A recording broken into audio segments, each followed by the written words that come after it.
Pak Purbaya nolak bayar hutang WUS pakai APBN. Pak Purbaya nolak bayar utang bus pakai APBN. Respect Kemenq, terima kasih. APBN mah buat kepentingan rakyat ya, bukan buat bayar utang proyek ambisi. Duh, salut banget sama Pak Menteri nih. Biar kata kalau ngomong kayak orang ngos-ngosan habis lari. Cuman apapun pertanyaannya, jawabannya. Tolong nih buat Pak Prabowo, banyakin Pak Menteri kayak gini Pak, banyakin. Ceplos-ceplos, berani, pinter berisi. Ya meskipun bikin murka yang lain. Ada dulu kan udah diingetin kalau proyek itu tuh bisa rugi. Ngeyel. Kaget. Ditanya, itu ide siapa? Ide saya. Aduh, sekarang nggak bisa bayar utang ke Cina. Ya udah, sebagai kompensasi, ambil aja Pak Jokowi. Atau enggak, biarin dia sama gengnya tuh patungan buat bayar. Atau kalau enggak, biarin aja diambil Cina, siapa tahu lebih maju. Dulu pas jadi presiden bikin susah rakyat, sekarang udah jadi rakyat bikin susah presiden. Ini giliran kayak gini, Kejagung kemana nih? Angkut Pak. Oh, kalau diangkut nanti banyak pejabat yang lain ngikut ya, pada buka kartu. Pak Purbaya nolak bayar. Jadi teman-teman, ini proyek WUS ini ya.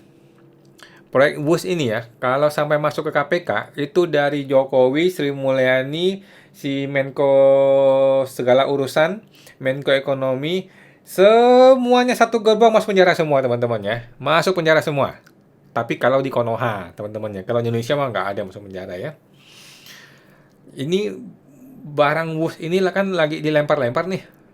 Siapapun yang nanti akan mengambil dana, ngambil proyek WUS ini akan menjadi korban.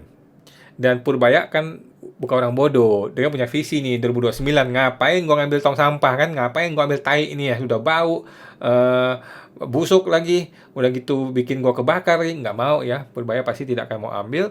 Tapi Danantara juga pintar kan, dia juga bikin berbagai alasan supaya enggak lah, APBN aja lah gitu. Tapi kita masih paham teman-teman ya. Mulutnya Purbaya adalah mulutnya Prabowo. Ini satu prinsip yang kita masih paham, teman-teman ya. Apa yang diucapkan oleh Purbaya adalah apa yang diucapkan oleh Prabowo. Jadi kita harus lebih memahami Purbaya sebagai representasi dari Prabowo. Gitu loh. Apa yang sedang ditindak tanduk dari si Purbaya adalah tindak tanduk dari Prabowo. Apa yang mungkin Prabowo tidak enak ngomong di depan publik, Purbaya bisa omongkan. Dan menurut gua dia orang paling tepat untuk mengungkapkan seperti itu ya. Jadi gue justru berpikir jangan-jangan ada plot twist nih. Ada plot twist nih ya dalam dunia politik kita ya.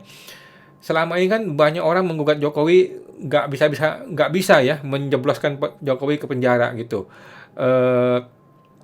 Bahkan sudah berbagai cara dilakukan ya, sampai ke Gibran sekarang diobrak-abrik juga belum bisa jatuh ya kekuasaannya Jokowi. Gue merasa ada plot twist ya. Jangan-jangan Purbaya lah orang yang akan menjebloskan Jokowi ke penjara. Gue jangan-jangan ya, gue hanya berpikir jangan-jangan teman-teman ya, nggak tahu benar apa enggak teman-teman, dan gue nggak tahu. Tetapi jangan-jangan ini menjadi plot twist yang akan merubah sejarah Indonesia ya, akan menjadi pertama kali dalam sejarah seorang mantan presiden dijebloskan ke penjara gitu ya. Dan kalau dia dijebloskan oleh penjara oleh presiden yang sedang berkuasa, kan nggak nyaman, nggak enak rasanya kan. Nah, jangan-jangan Pak Purbaya lah melalui permainan WUS ini ya, hutang-hutang WUS ini ya, jangan-jangan Purbaya lah yang akan menjebloskan Jokowi ke penjara. Tapi gua hanya berimajinasi teman-teman, yang nggak tahu benar apa nggak benar, iya apa nggak. Cuman kan ini bola panas nih. WUS ini kan bukan main 1-2 triliun ini bos ya. Ini gede banget dan udah semua orang tahu ini nggak akan bisa balik. Dan semua orang tahu dimanapun masalah WUS ini berakhir, disitulah akan meledak gitu ya. Dan tidak ada satupun orang yang mau pegang ini barang sampah ini ya. Nah, kalau ini sampai betul-betul mangkrak, ya pasti masuk penjara gitu kan. Kalau sampai mangkrak, pasti diaudit dong. Begitu diaudit masuk penjara gitu kan. Nah, tapi kan si Purbaya harus main cantik. Dia mesti main cantik bagaimana caranya tidak terlihat seolah-olah dia yang nangkap-nangkapin gitu ya, atau dia yang menjebloskan ke penjara, tetapi kan dia mau dapat kreditnya, dia mau dapatkan popularitasnya. Nah, ini yang sedang dilakukan oleh para petinggi-petinggi di di dunia tipu-tipu di negeri Konoha ini, teman-teman ya.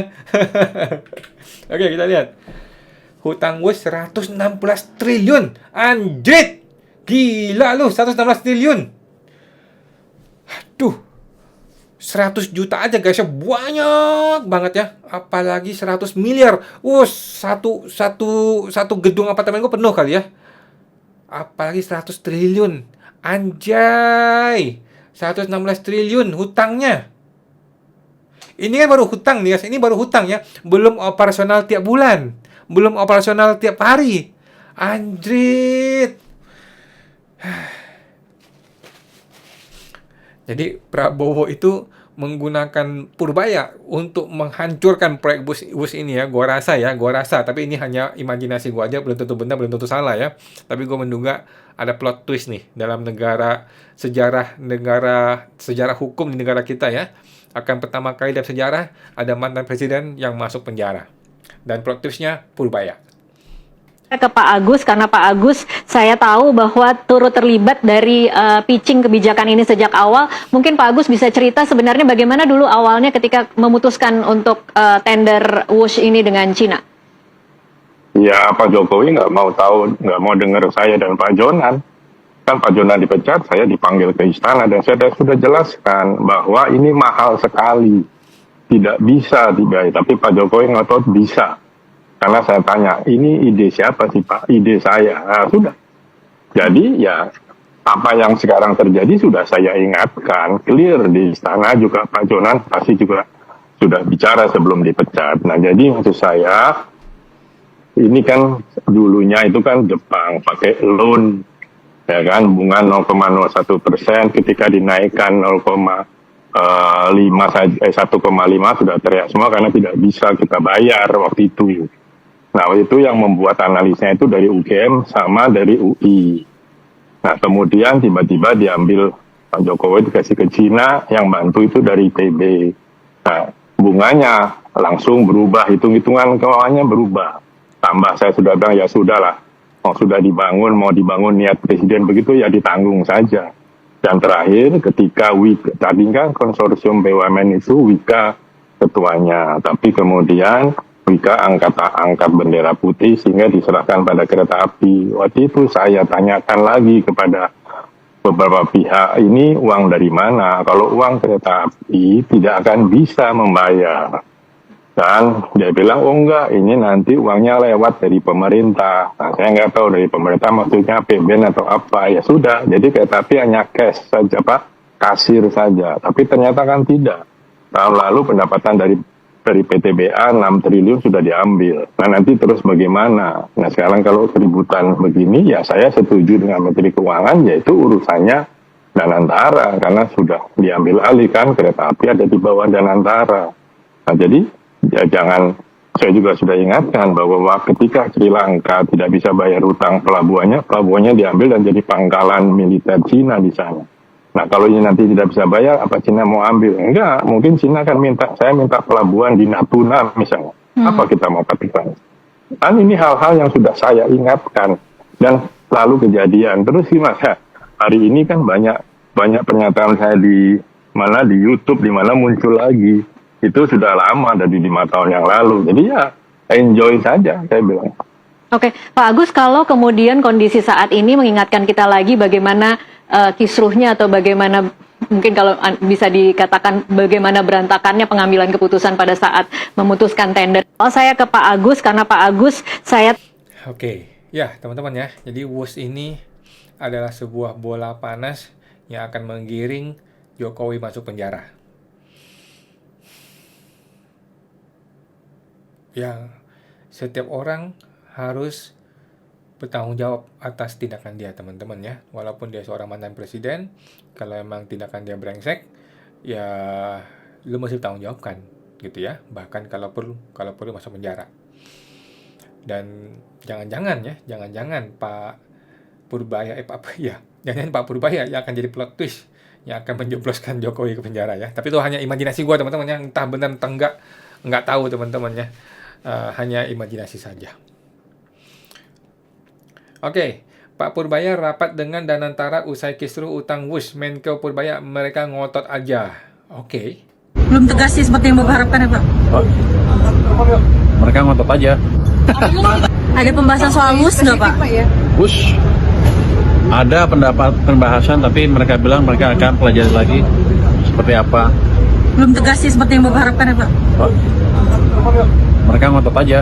Pak, tadi Pak posisi Bapak terkait dengan kereta cepat ini lebih baik diinjeksi dari Danantara aja, tidak pakai APBN, sudah disampaikan langsung berarti Pak Rosan ya? Sudah saya sampaikan, kenapa? Karena kan Danantara terima dividen dari BUMN kan, hampir 90 triliun, 80 triliun, 90 triliun lah. Itu cukup untuk menutup yang 2 triliun bayaran tahunan untuk kereta api cepat. Dan saya yakin uangnya juga setiap tahun akan lebih banyak itu. 90 triliun akan lebih, dan sebagian katanya akan ditaruh di obligasi punya saya lagi, pemerintah lagi.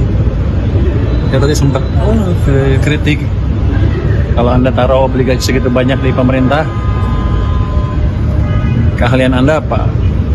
Tapi mereka bilang ini kan hanya 3 bulan terakhir ini karena nggak sempat kan untuk buat proyek ke depan, akan mereka perbaiki sehingga yang di obligasi itu akan minim lebih banyak di proyek-proyek yang mendorong perkembangan ekonomi. Ya? Dia setuju. Yang mana nih? Yang Soal dia mereka bilang mereka akan pelajari lagi dan mereka akan propose ke kita seperti apa. Kalau saya bilang saya udah putus. Ya kira-kira nanti kita tunggu deh seperti apa studinya. Tapi yang jelas saya tanya ke beliau tadi, apakah di klausulnya ada yang bayar harus pemerintah? Kan yang penting, kalau saya tahu CDB, saya pernah diskusi nego sama CDB juga dulu. Mereka yang penting struktur pembayarannya clear. Jadi harusnya nggak ada masalah kalau dalam antara bayar juga. Tapi nanti kita lihat hasilnya seperti apa dan kita tunggu perintah dari Presiden. Gue nggak kebayang ya, si Purbaya ini beban di pikirannya tuh, gue udah nggak kebayang teman-teman. Tetapi ya pelan-pelan ya, kan dulu dia kan bos OJK, sekarang Kementerian Keuangan, pelan-pelan dia akan bertumbuh ya, akan tiba saatnya dia sudah selevel dengan kemampuan seorang wapres gitu, dan kemudian akan selevel dengan kemampuan seorang presiden gitu ya, kalau nggak dibunuh orang ya, kalau nggak dimatiin sama orang ya, berat sekali ya, gue lihat berat sekali. Mana ada menteri ngomong begitu teman-teman, langsung menohok, langsung tajam, membanting Danantara gitu, membanting kementerian yang lain. Cuman Purbaya yang berani. Tetapi kita ingat, mulutnya Purbaya adalah mulutnya Prabowo, teman-teman ya. Jadi Purbaya ini bebannya itu berat sekali. Nggak mudah teman-teman, ngomong kayak gitu tuh tidak mudah teman-teman. Ngomong yang dia tahu ini akan langsung nusuk ke jantungnya si Roslan, si Danantara itu ya. Padahal Roslan itu sendiri adalah teman dekatnya Prabowo ya. Jadi Roslan ini teman dekatnya Prabowo, si Purbaya anak baru dong. Purbaya kan anak baru yang dipegang sama Prabowo. Tolong dong lu sampaikan kepada publik apa yang gue mau. Kira-kira gitu ya yang gue tangkap ya. Jadi Prabowo mungkin kesibukannya sibuk gitu, keluar negeri terus gitu. Jadi apa yang dia pengen sampaikan kepada publik tidak bisa dijalankan oleh orang-orang seperti Roslan gitu loh, tapi hanya bisa oleh Purbaya gitu. Dan Purbaya itu tepat banget. Purbaya ini adalah penyambung mulut dari Prabowo. Berat sekali tugasnya si Purbaya ini, dan rewardnya, gue rasa rewardnya wakil presiden Indonesia. Oke, lanjut. Purbaya Senti Danantara, kalian Anda apa gitu ya? Ini kan nusuk banget teman-teman ya. Jadi ini betul-betul seorang yang dibutuhkan oleh negara kita. Cuman ya perlu berhati-hati juga bicara ya, karena nanti jangan sampai di tengah jalan dibunuh sama orang ya, atau diracun sama orang ya. Ini Pak Menteri ini ya. Kalau gue sih diracun rakyat jelata, mati nggak ada apa-apa. Kalau Pak Purbaya dia apa-apain orang kan, waduh, negara kita bisa goyang ya. Ini lebih hebat dari Sri Mulyani teman-teman ya. Sri Mulyani itu memang kekuasaannya kuat sehingga orang juga takut kalau dia jatuh ya. Tapi buktinya dia jatuh nggak ada apa-apa ya. Tapi si Purbaya ini berbeda. Purbaya ini punya masa die hard teman-teman ya. Dia punya masa bukan buzzer ya, masa pendukung yang sudah buta mata, yang udah gelap mata, yang udah nggak peduli pokoknya Purbaya is the best gitu ya. Sudah banyak gue mengalami orang-orang seperti itu yang mengomentari gue ya, marah-marahin gue ketika gue mengkritik Purbaya, tapi tidak pakai alasan, tidak pakai argumen, tapi cuma anjing-anjingin gue aja gitu. Jadi itu belum pakai buzzer loh. Nanti ketika dia pakai buzzer, waduh jadi nih Purbaya ya. Gue berani taruhan teman-teman ya, gue berani taruhan Purbaya wakil presiden atau presiden 2029. Siapa yang mau taruhan sama gue teman-teman ya? Kecuali dimatiin sama orang. Kalau enggak, jadi teman-temannya. Oke, Roslan bingung Menkeu ogah tanggung utang wes kita lagi evaluasi. Apanya yang bikin lo bingung, bos? Apa yang bingung? Tinggal bikin keputusan gitu loh. Aduh. Kereta cepat Pak, kemarin ada tanggapan dari Pak Purbaya bahwa beliau tidak mau kalau penyelesaian utangnya itu menggunakan APBN. Sementara kan Danantara punya dua opsinya, itu di-injek atau jadi aset negara. Itu gimana sih Pak maksudnya? Makanya saya juga bingung ya, karena kita kan lagi evaluasi dan kita juga belum dan Danantara berbicara ke pihak lain, apalagi Kementerian Keuangan mengenai hal ini. Saya sampaikan oleh Pak Doni kan yang mengerjakan ini. Jadi kita sedang mengevaluasi, kita lagi mencari opsi-opsi, kan selalu ada opsi 1, opsi 2 gitu. Dan memang dan ini kan melibatkan banyak kementerian lain. Jadi ya harapannya kita kan biasanya duduk dulu, kita evaluasi opsi mana yang terbaik. Kalau kita kan sistem kerjanya seperti itu. Jadi semuanya tuh terstruktur, terukur. Kemudian apa hasilnya baru kita bicara ke publik. Kita sih sistem kerjanya seperti itu ya. Nah, ini nih teman-teman ya. Roslan ini tidak mau transparan, ya kan? Roslan ini tidak mau ke publik. Dia maunya bicara di belakang meja. Dia maunya bicara di ruang tertutup.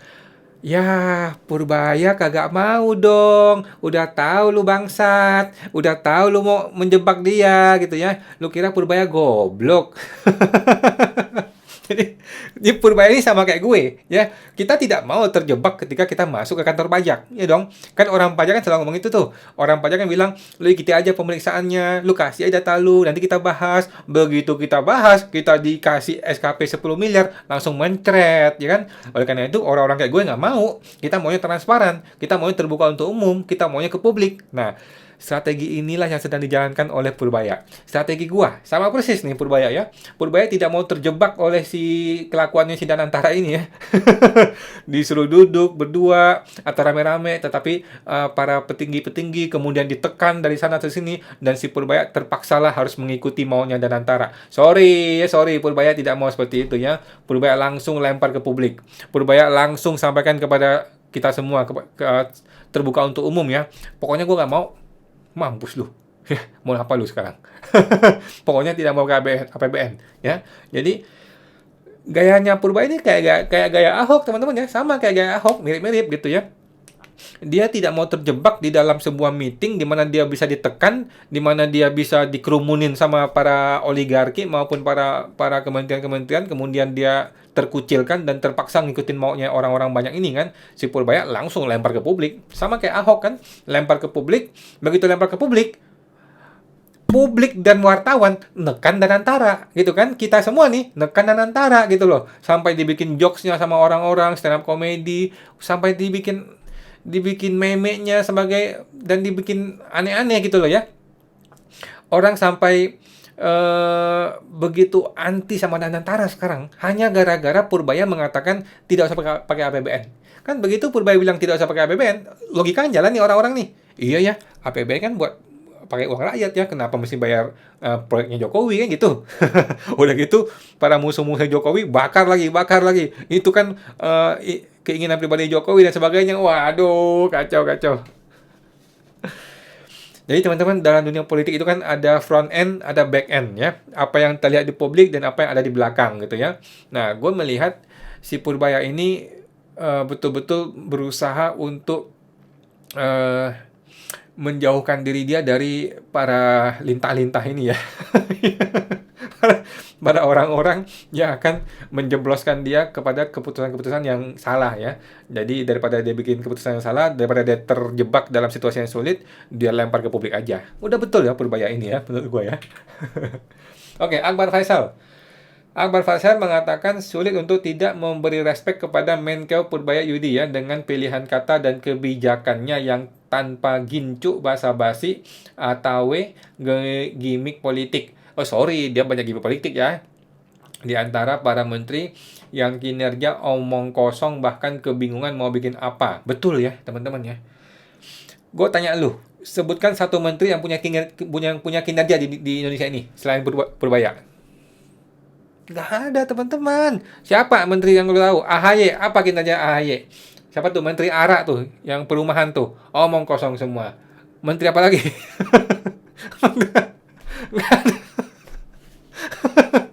Nggak ada yang beres. Menteri kita ini teman-teman ya. Aduh. Cuman Purbaya yang sedikit-sedikit beres lah menurut gue. Tapi itu pun kita harus kritik teman-teman ya. Kita sebagai warga masyarakat tidak boleh cinta buta kepada Purbaya, kita harus mengkritik ya. Tapi ingin mendapat poin besar di depan presiden. Menteri jenis ini selalu berharap pada survei kepuasan lembaga riset yang paham cara berpikir responden. Setuju. Tantangan bagi Yudi memang harus membuktikan segala janji jangka pendeknya. Betul ya, ini tantangan banget dan gua mengkritik teman-teman ya. PPh final UMKM 0,5%, mana dasar hukumnya? Udah diperpanjang 4 tahun loh, mana dasar hukumnya? Kemudian yang 200 triliun, bagaimana tuh transparansi pembagian UMKM-nya kan nggak jelas sampai sekarang. Kemudian Cortex 1 bulan, ini udah tanggal 17 Oktober nih. 16 Oktober ya. Sudah berapa lama nih? Tinggal berapa hari lagi. Jadi nggak tuh Cortex. Kemudian 60T. Kalau 60T sudah jelas-jelas omong kosong ya. Tidak tercapai itu 60 triliun yang katanya mau ditagih. Jadi tantangan banget bagi Purbaya. Terlebih lagi yang baru-baru ini tuh. Si chat BA, chat WhatsApp abal-abal itu ya, yang belum jelas teman-teman ya, sudah hari keberapa ini? Sudah hari kedua ya kalau nggak salah, atau ketiga ya, belum ada kabar sama sekali teman-teman ya. WhatsApp lapor Pak Purbaya sama sekali belum ada jawaban sama sekali ya. Jika berhasil, maka dia akan semakin disukai. Betul ya teman-teman ya, ini tantangan dan betul-betul sebuah taruhan politik bagi si Purbaya ya. Kalau berhasil dia akan disukai dan jadi wakil presiden atau presiden. Kalau gagal bisa dimatiin sama orang, bahaya sekali. Kita juga paham di mana-mana tempatnya jika dia ternyata salah hitung angka. Oke. Kesimpulan awal, Purbaya menawarkan harapan awal yang bagus. Setuju teman-teman ya. Seorang pemimpin harus bisa menawarkan harapan, memberikan hope, harapan. Karena harapan itu sendiri adalah sebuah indikator pertumbuhan. Ya dong, kalau lu nggak ada harapan, walaupun duitnya ada kan lu nggak bisa bertumbuh. Tapi kalau lu ada harapan, walaupun duitnya nggak ada, kita bisa berkreasi, bisa berkreatif. Ya, jadi betul juga ya, betul menurut gua awal yang bagus. Namun 30 hari sudah berlalu teman-teman ya, 1 purnama sudah berlalu, saatnya Purbaya lebih menunjukkan kinerja, alih-alih melakukan yang aneh-aneh seperti sidak ke bank lah, makan-makan di warung lah, kemudian belajar menjahit lah, apalah, udah ya, popularitas sudah cukup Pak Purbaya menurut gue ya, dan 2029 masih jauh, santai aja. Purbaya sentil ARA, Menteri ARA ya, punya ruangan besar tapi bikin rumah rakyat kecil, nggak adil Anda. Gila bos, semua menteri disemprot sama dia. Purbaya ini betul-betul kayak Ahok teman-teman ya, seperti Ahok. Kalau dia salah-salah langkah, bisa diahokin nih orang ini, bahaya sekali ya. Jadi dia ngomong begini kan di depan ARA nih, hahaha kan, tapi di belakangnya, di dalam hati ARA, brengsek juga nih menterinya.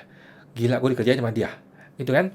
Jadi dia menciptakan banyak musuh, oke? Menciptakan banyak musuh. Kalau akhirnya lu bisa jadi presiden dan membuat pertumbuhan ekonomi yang baik, itu orang setuju, orang sepakat, orang akan mendukung lu. Tetapi kalau lu menciptakan banyak musuh dan lu kepleset di 1 aja atau 2 aja kebijakan yang lu kepleset, bisa dihabisin sama orang. Contohnya si Ahok gitu kan. Ahok kan banyak hal yang bagus tetapi 1 atau 2 hal kepleset jatuh gitu ya. Dan di dalam sejarah sudah banyak teman-teman ya. Dalam sepanjang sejarah dunia ini banyak orang yang mengalami seperti itu, di mana popularitasnya bagus, bahkan seorang kaisar juga banyak ya kejadiannya. 1 atau 2 langkah yang salah kepleset jatuh ya. Kita lihat apa yang terjadi. Kayak gini Anda kasih apartemen berapa? 6 kali 4. Nggak ada dia.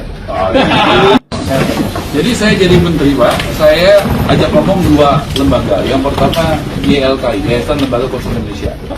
Itu yang dari masyarakat. Yang kedua Badan Perlindungan Konsumen. Ini di ruangan saya Pak.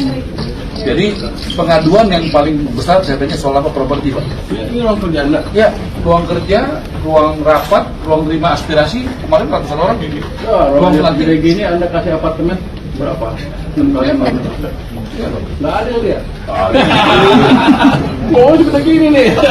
Tapi ini multifungsi Pak. Jadi multifungsi satu ruangan. Apa pegawai sini? Ini wartawan. Pegawai sini. Jadi kita Pak paling banyak pengaduan soal perumahan dari YLKI dan apa izin. Jadi saya tangani yang paling besar Pak. Dan saya harus sampaikan sudah 2 kali pembayaran oleh Lipo Pak.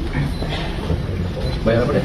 Bayar orang yang sudah bayar, terus belum dapat unitnya, kemudian dibalikin uangnya. Teman-teman ya, Anda perhatiin teman-teman ya. Coba lihat matanya Purbaya. Itu si Menteri ARA udah nggak dianggap sama dia. Nggak dianggap tuh Menteri ARA. Ngomongnya Anda. Udah nggak dianggap teman-teman ya. Jadi Purbaya ini gue nggak bisa bilang dia sombong ya. Gue nggak bisa bilang dia arogan, tetapi gue mempersepsikan bahwa dia ini datang sebagai rohnya Prabowo gitu loh. Dia ini Prabowo sebenarnya gitu loh. Lihat tangannya di belakang, si Pak Aranya tangannya begini, si Pak Aranya berusaha menjelaskan. Mana ada menteri sama menteri kayak menjelaskan ke atasan gitu loh, nggak ada gitu loh. Tapi oleh Purbaya dikondisikan, ini direkam loh. Direkam. Pertanyaan gue, siapa yang merekam coba? Siapa yang merekam teman-teman? Yang merekam adalah orangnya Purbaya. Kalau nggak orang Purbaya adalah wartawan. Udah pasti bukan orang ARA. Ya dong? Nah, di depan kamera orang-orang seperti ARA, wah sungkem langsung santai gitu, langsung tenang gitu. Nggak bisa aneh-aneh lagi gitu. Gue sih melihat Purbaya ini bagus teman-teman ya. Ini bagus, namun Purbaya harus terus berhati-hati karena masih banyak omongan-omongan dia yang agak-agak kepleset ya, yang agak-agak terlalu arogan, yang agak-agak menantang ya. Dan kalau salah-salah langkah, kalau dia menantangnya orang yang salah, wah bisa celaka ya. Lihat tuh, udah kayak nggak dipeduliin si arahnya sama si Purbaya gitu. Tapi kita mendukung semangat transparansi Purbaya, teman-teman ya. Di mana-mana dia bawa kamera. Ini hal yang bagus, teman-teman ya. Coba lihat gue kemana-mana bawa kamera. Tetapi kantor pajak DJP adalah tempat yang tidak boleh ada kamera. Mana Purbaya sampai sekarang nggak ada kabar sama sekali. Lapor Pak Purbaya ya. Lapor Pak Purbaya, sampai hari ini belum ada kabar, teman-teman ya. Handphonenya sih ada, tetapi belum ada balasan dan belum ada jawaban, teman-teman ya. Ini kita kritik juga, teman-teman ya. Kita sangat-sangat mengkritik, mohon maaf nih. Ini gue kritik nih ya. Saya sudah chat, tapi kok belum dibalas ya? Bagaimana SOP-nya, ya kan? Gue tanya bagaimana SOP ya, Standard Operating Procedure. Ada 72 reply, teman-teman ya. Begitu banyak orang yang mengkritik gue lagi gitu ya. Yang mengkritik gua tapi nggak jelas gitu loh. Sabar bang katanya, antri, kan ini buat seluruh warga Indonesia. Iya, gua sabar, tapi pertanyaan gua adalah SOP-nya bagaimana? Standar operating prosedurnya bagaimana? Gitu loh. Kalau gua sabar, gua mesti sabar berapa lama? 1 hari kah? 2 hari kah? 3 hari kah? 4 hari kah? 5 hari kah? Jangan sabar-sabar nggak jelas.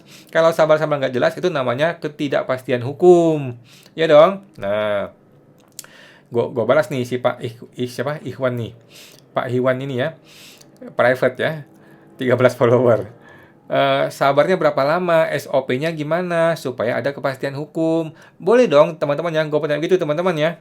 Kemudian ada lagi yang komentar nih, sabar, kalau sifatnya layanan pengaduan nggak akan ada kepastian hukum. Kok nggak ada kepastian hukum? Ada dong. Ngapain ada program tapi nggak ada kepastian hukum? Ada dong, harus ada dong. Aduh si bapak ini. Nanti dia lari ke PMK yang sesuai dengan hasil pemeriksaan. WP juga nggak bisa ngapa-ngapain. Nggak ngerti gue. Ya kira-kira gitulah ya teman-teman ya. 64 like loh ini. 64 like loh ya. Cuma ada 279 follower. Mantap. Ada lagi nih yang ngomong. 270 juta penduduk Indonesia. Kalau 1% aja yang mau lapor udah 2,7 juta. Bayangin orang di WA ada 2,7 juta chat dari orang yang berbeda-beda. 100 orang aja balasnya pasti ada proses yang nggak sebentar. Sabar om, ini ditunggu aja. Iya, gue tahu. Tapi kan ini bukan masalah gue dong. Ya kan? Kalau yang melapor dan mengadukan ada 100 orang atau 1000 orang, ada 2,7 juta orang, bukan masalah gue dong. Itu masalah Purbaya. Ya kan? Karena dia yang membuka channel itu. Ya kan? Purbaya yang menyediakan channel pengaduan melalui WhatsApp, bukan gue ya. Dia yang membuka. Begitu dia buka, dia pikirin nggak bakal ada 100 orang, bakal ada 1000 orang, bakal ada 1 juta orang. Harusnya sudah dipikirin dong. Ya kan? Ketika dia sudah pikirin, kan dia sudah tahu ini bakal potensi masalah. Ketika dia tahu ini potensi masalah, pertanyaannya, bagaimana SOP-nya? Apakah dibiarkan saja orang menunggu? Ataukah dibikin registernya, nomor registernya, kemudian nomor register ini lari ke sana, ke Mr. A, register ini ke Mr. B, orang-orang ini maksud gue, orang-orang di balik Purbaya ini, bagaimana SOP-nya? Jangan-jangan tidak ada SOP. Kalau nggak ada ya nggak apa-apa, bilangnya nggak ada. Tetapi kan, ini kan orang terus mengkritik gue, tetapi nggak jelas SOP-nya bagaimana. Gitu. Se-Indonesia Pak, pasti lelet, ini baru rilis. Bukan urusan gua, dia mau lelet nggak lelet, ya. Urusan Purbaya. Pertanyaan gua, kapan gua dibalas dan SOP-nya bagaimana? Gitu loh. Oke? Bukan salah gua dong kalau tiba-tiba WA itu didatangin oleh 1000 orang sehari gitu kan. Tetapi kan pertanyaannya, Purbaya sudah kepikiran belum? Ketika dia mau launching program ini, dia kepikiran nggak bakal ada problem itu? Harusnya kepikiran dong. Kalau nggak kepikiran sama orang bodoh. Ya kan? Pasti kepikiran. Ketika dia kepikiran, dia sudah mikirin solusinya belum? Pasti dia bikin solusi dong, harusnya ada. Nah ini nih, siapa nih? Ibu Kim Sima. Kim Sima ini menarik ya, akunnya cuma ada 24 follower, kemudian dia private, terus dia marah-marah ke gue nih. Hahaha, komentar Anda kali ya. Anda lucu, nanyain SOP atau memang Anda orang yang kontra sama dia, berapa banyak penduduk Indonesia, Bung? Nggak ada masalah, mau penduduk Indonesia berapapun nggak ada masalah, ibu siapa, Sima, nggak ada masalah. Mau 200 juta, 20 juta, 2 juta, 2000, 200, nggak ada masalah. Memang kalau ada 2 juta orang tidak perlu SOP? Perlu dong. Memangnya kalau 2000 orang tidak perlu SOP? Jawabannya perlu dong. Memangnya kalau cuma 2 orang yang pengaduan, memang nggak perlu SOP? Jawabannya perlu. SOP itu wajib. Sebelum ini proyek di launching, SOP-nya harus sudah jadi. Jangan seperti Cortex abal-abal ya. Cortex itu kan di launching dahulu, tidak ada SOP sama sekali, tiba-tiba muncul masalah diperbaiki, muncul masalah diperbaiki, muncul masalah. Ujung-ujungnya nggak kelar-kelar sama sekarang kan gitu. Jadi sebuah program, sebuah proyek itu harus dimatengkan dahulu, jadiin dahulu semua SOP-nya lengkap, baru di launching. Begitu di launching, udah nggak ada masalah. Kenapa nggak ada masalah? Karena dari awal sudah dipikirkan. Jangan seperti Cortex. Begitu launching, hari pertama down semua seluruh Indonesia. Lanjut. Ibu ini lagi nih, Bu Kim Sima ya. Selama lu hidup harus sabar. Iya, gue sabar, nggak apa-apa, gue sabar. Pertanyaan gue, SOP-nya bagaimana? Nggak apa-apa, gue sabar, oke. Tapi kan sabar bukan berarti tidak boleh dapat SOP-nya dong. Bukan berarti tidak punya SOP gitu kan.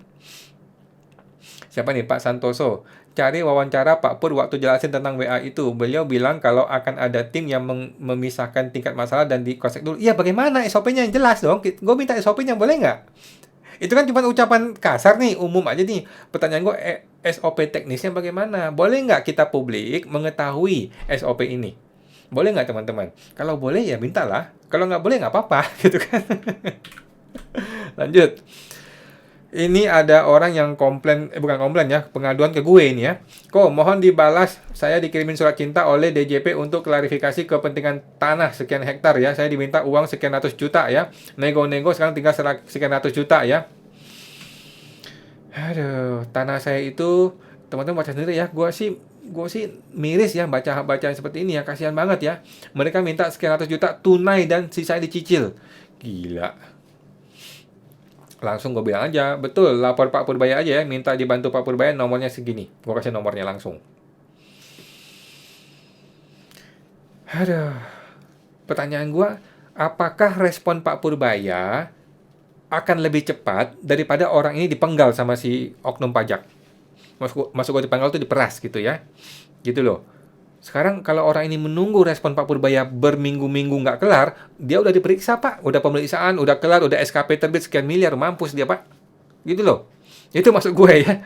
Jadi, kalaupun orang mesti menunggu, ya SOP-nya mesti jelas. Berapa lama menunggunya gitu loh. Terus dia langsung bilang ya, sudah saya laporkan, semoga ada tindak lanjut ya. Jujur saya khawatir kok malah makin dikerjain kalau lapor begini. Soalnya sudah dipesan supaya jaga rahasia oleh si oknum. Nah, gila nih si oknum ini, gila itu oknum teman-teman ya. Oknum seperti itulah yang harus ditempeleng, harus dihajar, dipecat. Tapi bukan hanya dipecat. Bukan itu yang kita butuhkan. Kita nggak penting orang dipecat. Kita pentingnya adalah ibu ini mau diselamatkannya bagaimana. Ibu ini dibantu dong, Pak. Bagaimana perhitungan pajak yang benar? Bagaimana pembayaran pajak yang benar? Dibantu, Pak. Itu yang kita butuhkan dalam pengaduan. Bukan membutuhkan untuk mensidangkan si orang pajak, marah-marah orang pajak. Bukan itu yang kita mau. Nah, itu pertanyaannya ya. Apakah si Pak Purbaya baca chattingannya dia? Kalau dibacanya 3 minggu lagi mah, orang ini sudah dimatiin sama oknum pajak. Aduh, si bapak. Saya nggak ikhlas uang saya disikat oknum pajak. Kalau bayar, saya ingin uang itu masuk kas negara. Saya mau taat pajak, karena selama ini saya jujur buta perpajakan. Bagus Bu, sudah betul ya. Gue bilang tunggu responnya Pak Purbaya ya. Kalau orang pajak hubungi Ibu lagi, Ibu bilang bahwa saya sudah lapor Pak Purbaya dan sedang menunggu respon Pak Purbaya. Oke. Nah, terima kasih Pak. Tak terhingga buat kawan ya. Oke, bla bla bla. Takut kok, nggak berani. Takut dikerjain makin kok. Makin jadi kok. Matilah saya ini kok diminta lebih lagi nanti kok. Oke, gue bilang ya, kalau ibu takut, itulah tujuannya si oknum. Kalau orang takut, maka nggak berani melawan. Kita ini kayak anjing, ya. Anjing, kalau udah takut, ya nggak berani ngelawan, ya. Disuruh sit, ya sit. Disuruh up, ya up. Disuruh walk, ya walk. Disuruh stop, ya stop. Itu namanya anjing, ya kan? Tapi kalau ibu berani, mereka juga pikir-pikir dong. Kalau kita kerjain si ibu ini, kita dimakan sama dia nih. Kita dilaporin nih ke Purbaya nih. Nah, jadi kita jadi kayak singa, jadi berani gitu kan. Jadi analogi ini penting buat wajib pajak untuk pahami ya. Nah, ini nih. Ini adalah salah satu definisi dari SOP ya. Jadi harus jelas sistem trackingnya kayak gimana. Seperti kita ke JNE, ke JNT gitu ya. Kalau kita kirim barang ke JNE atau JNT, begitu kita kirim, 2 jam lagi itu barang ada di mana? Ketahuan. 3 jam lagi di mana? Ketahuan. 1 hari lagi ada barang di mana? Tuh ketahuan. Jadi trackingnya jelas. Nah, itu yang gue maksudkan dengan SOP-nya. Harus jelas. Apakah Purbaya, lapor Pak Purbaya sudah punya sistem tracking seperti itu? Itu yang kita butuhkan. Oke? Tanggal berapa pengaduannya, proses penyelesaiannya bagaimana, kemudian siapa unit kerjanya, bla bla bla. Ini SOP. Ini penting ya. Kalau ini tidak ada, maka nasibnya lapor Purbaya akan sama seperti lapor Mas Wapres yang akhirnya lenyap tanpa jejak. Teman-temannya sampai hari ini lenyap, tidak ada kabar sama sekali. Karena apa? Karena tidak ada SOP yang jelas. Nah, ini tadi ya. Ini tadi ada orang juga komentarnya. Mir, nanya SOP, baru juga rilis, pasti ada trial and error-nya lah. Namanya juga layanan publik, smart dikit apa? Hahaha. Terus gue bilang, kalau wajib pajak sedang diperiksa oleh petugas pajak, boleh nggak kita pakai alasan, kami ini perusahaan baru, Pak, sedang berusaha, baru dimulai, tidak usah bikin pembukuan, boleh nggak? Boleh nggak teman-teman? Kalau lu diperiksa pajak nih, lu bilang, kami ini masih baru, masih trial and error, kita nggak usah bayar pajak dulu ya.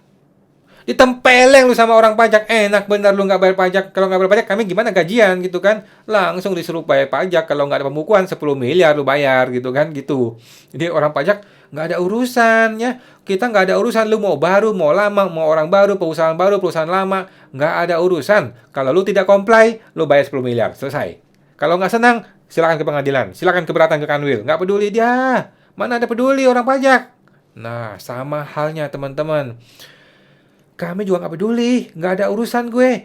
Lu mau baru rilis atau nggak mau rilis, nggak ada urusan. Nggak ada namanya trial and error. Ini uang negara, uang pajak, bos. Kalau begitu lu launching, harus sudah bisa jalan sejak hari pertama. Gitu loh. Enak bener lu trial and error. Kami nggak ada kesempatan trial and error. Wajib pajak nggak ada urusan trial and error. Kami kalau dikena pajak langsung kena, disuruh bayar. Disita, diblokir rekeningnya. Gitu loh. Enak bener trial and error. Breaking news, Slick OJK dinilai persulit rakyat dapat rumah. Purbaya, saya turun tangan katanya. Waduh, luar biasa Pak Purbaya ya. Cuman setelah gue baca-baca aturan hukumnya, ternyata yang akan dihilangkan tuh cuman yang 1 juta aja. Ini berita ini, yang ini nih. Enggak. Lagi deh, di tempat lain gue baca ya. Gue udah seneng aja nih, karena Slick OJK gue juga jelek ya. Slick BI gue jelek ya.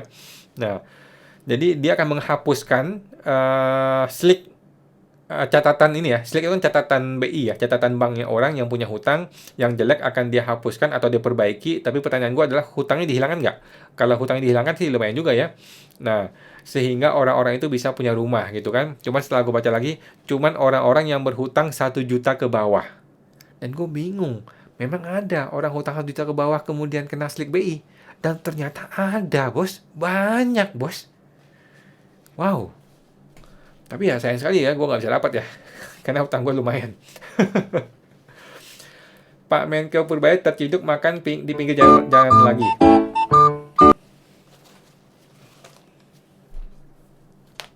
Mantap. Ayamnya enak, rekomen kata Pak Purbaya. Luar biasa Pak Purbaya.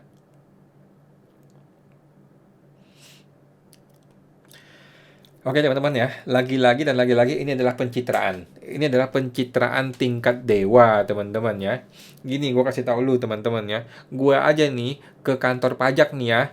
Kalau agak lewat siang dikit, gue dikasih makan kotak. Makan kotak yang kalau gue perkirakan tuh sekitar mungkin harganya 50.000 lah. Gitu ya. Gua rakyat jelata, manusia biasa datang ke kantor pajak dikasih makan kotak, nasi kotak minimal sekitar 50.000.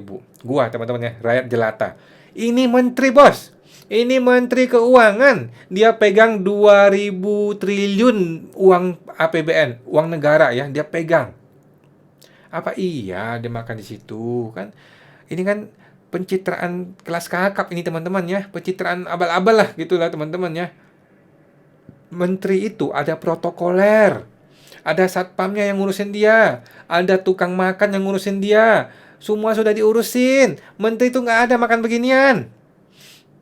Menteri itu punya supir pribadi. Supirnya kan Alphard tuh. Mobilnya si Menko kan Alphard kan? Kita udah tahu ya. Alphard itu tahu mana tuh, Pak? Ini kan di tepi jalan nih. Di mana Alphardnya gue tanya? Alphardnya pasti diparkir di gedung dong. Di gedung kan? Di gedung, sebuah gedung kan? Berarti kan si Purbaya sedang meeting di gedung itu. Pertanyaan gua, dia meeting di gedung itu dapat makan nggak? Menteri teman-teman ya, jangankan menteri, gua aja meeting itu dapat makan, apalagi seorang menteri. Jadi ini adalah pencitraan abal-abal, ya, sebuah pencitraan yang menurut gua udah nggak perlu lah Pak Purbaya ya, sudah terkenal Pak, sudah cukup terkenal, udah nggak perlu ya, keterlaluan ya, pencitraan seperti ini. Oke lah, tapi nggak apa-apa teman-teman ya. Anyway, Pak Purbaya dengan segala plus dan minusnya, dia adalah orang yang berbeda dengan menteri yang lain ya.